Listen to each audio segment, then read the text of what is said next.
Nginibingelele ekhaya lamaphupho.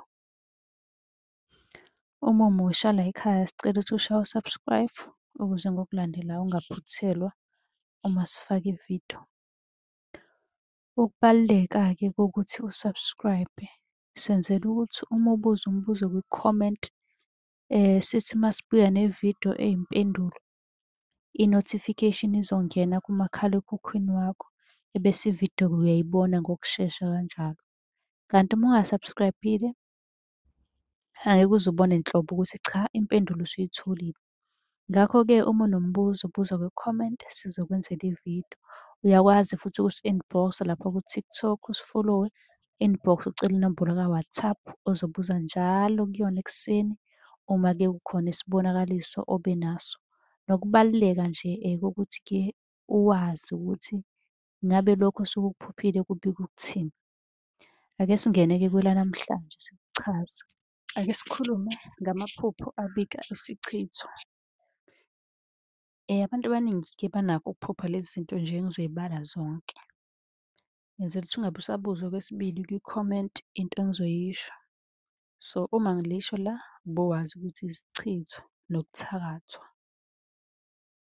Ungakhohlwa uku-subscribe-a usilandele ucele inamba ka-WhatsApp lapha ku-TikTok. Ukuphupha amakaka, isichitho leso esinzima kakhulu. Ukuphupha unezintwala, isichitho futhi naleso. Ukuphupha isilwane phansi kombhede. Ukuphupha olwa nothandana naye, kungenzeka ukuthi kunokhona onifakela isichitho sesehlukaniso. Ukuphupha wenza ucansi. Ukuphupha unqunu. Ukuphupha uzibuka esibukweni. Ukuphupha-ke uzushutha isithombe. Ukuphupha sengathi-ke khona okumemezayo. Ukuphupha udla.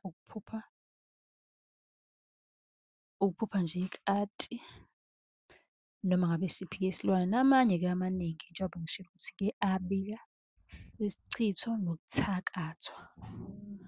Uma kuwukuthi unombuzo sicela ubuze kwi-comment sobe sesikwenzela eyakho ividiyo ngokuhlukile sikuchazela lokhu ozobe-ke nawe ukubuzile ukuthi ngabe-ke lokho kuchaza ukuthini. Kanti uyakwazi-ke ukusilandela lapha ku-TikTok ukuze-ke noma ngabe nini masiphosta i-notification izongena. U-subscribe ku-YouTube naku-TikTok.